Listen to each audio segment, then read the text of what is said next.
Hello, welcome sa aking video. So ngayon, tuturuan ko kayo sa mga aspiring ESL teachers online sa aking experience sa interview process sa Tutoring Go. So, palala lang po, ito po ay sa Tutoring Go na aking experience sa aking interview, video call interview. At palala lang po, failed po ako sa aking interview, kaya ang aking gagawin ay para makatulong, makabigay ng mga tips para sa mga gustong bumalak na mag-apply sa Tutoring Go. So, skip na tayo sa mga application process kasi madali na lang yan eh. Kaya, jump na lang tayo doon sa actual interview, sa video call interview. So, mga guys, ito ang aking experience na sana makatulong sa inyo.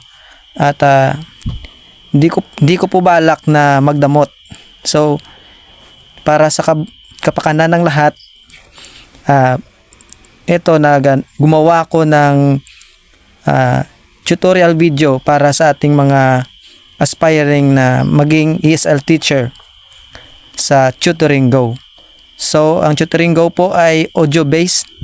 So, kahit walang video call, pwede po kayong makapagturo ng audio-based lang. No? Walang, hindi makikita yung mga mukha ninyo. Kasi alam nyo naman yung mga Koreans, medyo may pagka-shy type rin. So, kung ikaw ay shy type or introvert, pwede po kayo ditong mag-apply. So ngayon, ituturo ko na sa inyo yung aking mga experience sa pag-interview. So, nakikita nyo sa inyong screen yung mga binigay sa akin na mga babasahin, no? Pinabasa po sa akin yan ng interviewer at boom, bagsak po tayo. So, ang tip ko lang, huwag kayong maging nervyoso, kundi kalma lang po kayo kasi wala naman pong timer. So, yan po ang dapat nating isipin.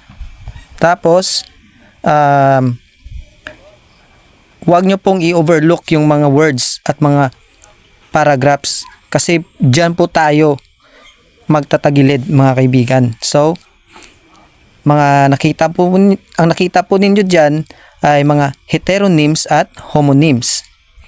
So, ang meaning ng heteronym is two or more words are spelled exactly the same but pronounced differently and have unrelated meanings. So, ang meaning po ay magkaparehas po sila ng spelling. Exactly the same po. Pero, ang pronunciation at saka ang meaning magkaiba. So, dyan po tayo magkakamali kapag hindi natin nabasa yung paragraph ng mabuti. So, ang next naman ay ang yung homonyms. So, sa homonyms naman, yung meaning ng homonyms ay magkaparehas sila ng spelling, magkaparehas din sila ng sound. Pero, hindi po magkaparehas yung meaning. Doon po tayo nagkakaiba. So, dapat mga kaibigan, no, sa mga aspiring dyan, remember, alalahanin po natin yung homonyms at heteronyms. Kasi po, dyan po tayo magkakaalaman. So, review kayo, search po kayo sa mga homonyms. Example natin dyan sa ating screen. No, makikita po natin dyan sa video na yun po ang binigay sa akin at hindi ko po na-pronounce ng mabuti. Doon po iba na yung tono ng interviewer natin at the next day na-receive ko po yung email at hindi po ako nakapasa. So sana makatulong sa inyo na makapasok po kayo sa Tutoring Go at makapasa po kayo sa interview. Kasi malaking bagay to para sa inyo. So, maraming salamat sa panonood. Sana makatulong at God bless and more power sa ating mga kapwa Pinoy.